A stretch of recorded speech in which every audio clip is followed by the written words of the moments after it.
Hello दोस्तों, आज के वीडियो में हम जानने वाले हैं कि लोग अमीर क्यों नहीं बनते and what mistakes they do when they manage their personal finance. कोई अपने आप को गुरु बोलता है, कोई योगी बोलता है, कुछ भी बोलता है, बट हैव यू थॉट अगर हम लोग का फाइनेंस ही सही नहीं है तो सब हालत बिगड़ जाएगी। Being a CA and even a finance student, मैंने ट्राई किया है कि आज हम एक पहल तो करें कि जहाँ पे हम अपना खुद का फाइनेंस अच्छे से स्ट्रॉन्ग कर सकें। मेरा नाम है सीए समीर चौधरी एंड आप देख रहे हैं मेरा चैनल फिनटेक चाणक्य, जहाँ आपको मिलती है finance, taxation, cyber law and forensic की आसान समझ एंड लेटेस्ट अपडेट्स। अगर आपने अभी भी चैनल सब्सक्राइब नहीं किया, do the same and yes bell icon दबाना ना भूलना तो आपको नोटिफिकेशन मिलता रहे। दोस्तों, अब हम जब बात करते हैं कि पर्सनल फाइनेंस की, तो सबसे पहले ये है कि वी हैव टू ऑब्जर्व मेरी इनकम कितनी है और मेरा एक्सपेंस कितना है। मीन्स इनकमिंग क्या है, आउटगोइंग क्या है। एंड ऑलवेज नो फ्रेंड्स कि हमारी इनकम जितनी होगी उसका मैक्सिमम 70% से ऊपर हम लोग का एक्सपेंस नहीं होना चाहिए। मुझे बहुत से ऐसे लोग मिलते हैं कि सर 10,000 रुपये कमाता हूँ, कुछ नहीं बचता है। बचाना हमें है, कोई आके आपको बचा के नहीं देगा। You have to check your lifestyle. एक कहावत है ना, जितनी चद्दर उतना ही पाँव फैलाओ, ज़्यादा फैलाओगे ठंडी लगनी है। तो बिलीव इन दैट थिंग कि जस्ट थिंक कि जितनी आपकी इनकम है, पहले भी कोई वीडियो में बोल चुका हूँ ऐसी बात, जितनी इनकम उसका 70% एक्सपेंस होना चाहिए, बाकी आपको सेविंग करनी है। पहले बचत करो, बाद में खर्चा करो। सेकेंड थिंग, एक आपको छोटी सी कहानी सुनाता हूँ। एक बंदा जिसकी इनकम 1 लाख रुपए थी महीने की और दूसरा बंदा जिसकी इनकम 50,000 रुपए थी। 5 साल के बाद में देखा गया जिसकी इनकम 1 साल थी वो पुअर था एंड जिसकी इनकम 50,000 थी वो अमीर था। ऐसा कैसे? सवाल आता है ना। सिंपल वे दोस्तों कि जिसकी इनकम 1 लाख थी उसके खर्चे भी लाख जितने थे एंड वो खर्चे इतने करता था, उसकी बचत कुछ भी नहीं थी। एंड जो 50,000 बंदा था वो हमेशा 15,000 रुपये बचत कर रहा था फ्रॉम हिज इनकम। मैं एज्यूम कर रहा हूँ यहाँ पे कि उसकी इनकम सेम रही हो 5 साल के लिए। Just think of one thing कि 15,000 into 60 month which comes to 9 lakh rupees. And वो 9 लाख रुपए को भी उसने कोई जगह पे इन्वेस्टमेंट किए, अच्छी जगह पे, जब उसको और रिटर्न मिला। तो जिस बंदे की इनकम अगर 50,000 की अगर 5 साल की बात करो दोस्तों, एंड उसको अगर 12 से 15% में रिटर्न गिनता हूँ, that 9 lakh comes to 14 to 15 lakh rupees within 5 years। तो मैं ये कह सकता हूं कि 50,000 जो बंदा था उसने 5 साल में रुपए कितने कमाए? जस्ट थिंक दैट 30 लाख रुपए उसने कमाए 5 साल में, पर उसने सिर्फ 30% सेविंग करके उसने और 15 लाख कमा लिए। 50% उसकी और इंक्रीमेंट हो गई है। Power of compounding and saving. चलो सर बचत तो कर लेंगे, फिर क्या करें? बचत करने के साथ साथ में वी मस्ट नो कि उसको हमें बचाना कहाँ है। लोग बोलते हैं सर मैं बचत कर रहा हूँ। आज आपको एक बात बताऊँ, आज एक दोस्त से मैं मिला, उसने बोला सर मेरा प्रॉपर्टी बहुत बड़ी, इतने रुपए उतने रुपए हैं। मैं बोला आप रुपए सेव कहाँ करते हो? घर पे हैं सर, अलमारी में पड़े हैं। या दूसरा एक लोग बोलते हैं सर सेविंग अकाउंट में है। हैव यू एवर थॉट अभी सेविंग अकाउंट का इंटरेस्ट कितना मिल रहा है? It's 2% to 3% in nationalised bank. अगर प्राइवेट बैंक की बात करूँ तो IDFC बैंक या AU स्मॉल फाइनेंस बैंक, ये सब जो बैंक है, कोटक बैंक है, वो भी 4-5% में आ चुकी है। What is the inflation rate in India?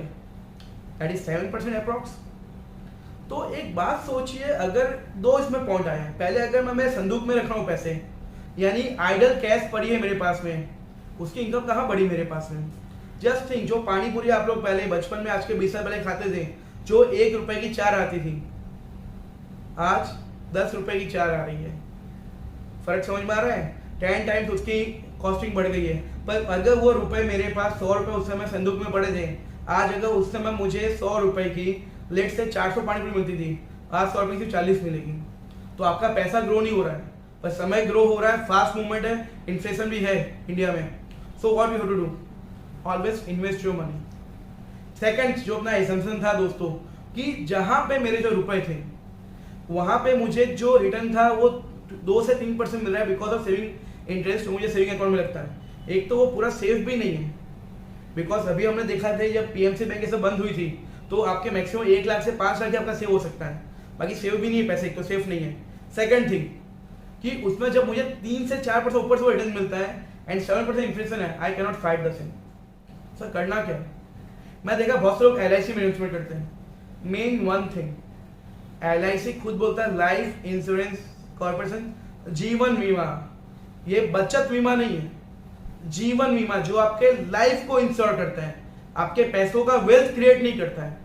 So don't fall in trap. इसके लिए हम बहुत जल्दी एक दो अच्छे वीडियो लाने वाले हैं कि मालूम पड़ेगा कि LIC कितने की, कब और कैसे लेनी चाहिए।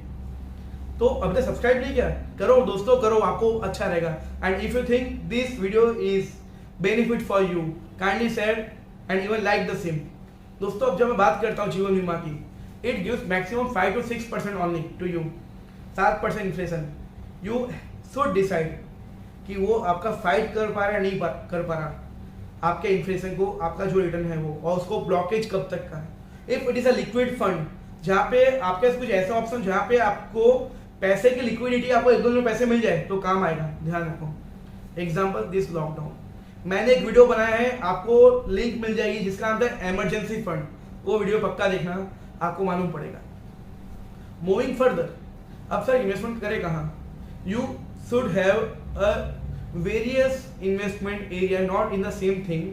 बोलते हैं ना, never keep all the egg in the same basket. वैसी बात ही है कि आपको अपने पोर्टफोलियो डाइवर्सिफाई करना है। जहाँ पे मैंने एक वीडियो बनाया हुआ है, आपको उसके भी लिंक मिल जाएगी, जहाँ पे रिस्कोमीटर बता रहे हैं कि इसमें कितना रिस्क, उसके हिसाब से अपनी सेविंग करो तो कोई मुश्किल नहीं आएगी। ऑलवेज ट्राई कि आपकी जो बचत हो उसकी एवरेज जो रिटर्न है वो 7% ऊपर मिनिमम होनी चाहिए। हम बहुत बार लोन लेके आ जाते हैं पैसे, और हम लोन में कुछ भी इन्वेस्ट करते हैं, हम कुछ भी करते हैं, हमें क्या लगता है लोन फ्री में मिल रही है। You are always paying interest on that. बहुत से वीडियो लोन के ऊपर हम बना चुके हैं, हमने एनटे पे भी एक वीडियो बनाया है। अब आपको ये देखना है कि अगर लोन आप ले रहे हो तो जितना आपको रिटर्न आपको इनकमिंग है, ज़्यादा आउटगोइंग तो नहीं है इंटरेस्ट पे। मीन्स लेट से अगर मेरा कोई बिजनेस है जिसमें साल के मैं सिर्फ 15% कमाता हूँ, तो मेरा लोन का इंटरेस्ट रेट 12% से ऊपर तो नहीं है। बहुत से लोग पर्सनल लोन, बिजनेस लोन लेके जिसका इंटरेस्ट रेट 18% से लेके 32-35% तक होता है, उसके सामने वो लोग ये लेके आ रहे हैं, कुछ परचेस कर रहे हैं, they are in loss in a long term. बहुत लोग क्रेडिट कार्ड तो यूज करते हैं, उसके लिए भी एक वीडियो बहुत जल्दी आने वाला है दोस्तों। पर क्रेडिट कार्ड को उनको यूज करना नहीं आता है, they don't know the costliest thing in a legal mechanism by the purview of penalty, fees and interest rate charges is a credit card. देखो कोई कंपनी पागल थोड़ी ना कि आपको होम लोन के लिए 6.5 से 7.5% इंटरेस्ट रेट ले रही है, और वो क्रेडिट कार्ड 50 दिन फ्री यूज करने दे रही है। Just think of that. So never fall in such a trap. And अपने आप को बड़ा दिखाने के लिए या किसी से कंपेयर करने के लिए अपनी वैल्यू डाउन मत करो। आप अगर अपनी वेल्थ क्रिएट नहीं कर पाओगे, आप जस्ट थिंक कि आपके बच्चे या 20 साल बाद आपकी लाइफ कैसी होगी। Think of that. Always plan your interest management on this part. Many people not managing there income part and expense part. खर्चा बहुत ज्यादा होता है, इनकम कम होती है, मुश्किल है। हमें पता होना चाहिए हम लोग को गाड़ी अगर लेनी है कौन सी लेनी है। अगर आज मेरी इनकम 25-30 लाख साल की है एंड मैं उसके सामने अगर 10 लाख की गाड़ी लेता हूँ, वो भी लोन पे, means I can repay it's EMI। पर अगर मेरी इनकम 25-30 लाख, वो मर्सिडीज लेकर जाता हूँ जिसकी EMI है मेरी 50,000-60,000 रुपये, I have started to fall in such a trap. ध्यान रखना। एंड ऑलवेज फोकस कि you have a multiple source of income to get a rich. अगर आपकी एक ही सोर्स से इनकम है, बिलीव मी, आज बहुत से क्लासेस वाले लोग हैं एंड बहुत से ऐसे वर्ग हैं जिनका बिजनेस बहुत समय से बंद है एंड नाउ वो रो रहे हैं। पर जिसकी अगर मल्टीपल सोर्स ऑफ इनकम है which specially have a passive income, not an active income, वो आज बहुत खुश है। अगर एक बिजनेस बंद है, दूसरा चल रहा है। इवन जॉब वालों को यही है, अगर आप जॉब कर रहे हो, पार्ट टाइम में कुछ कीजिए या अपना नॉलेज अपग्रेड कीजिए तो काम आएगा।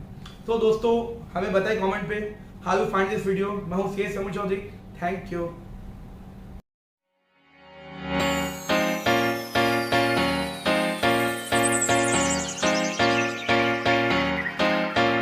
Subscribe our channel, Fintech channel, for easy knowledge on finance and taxation.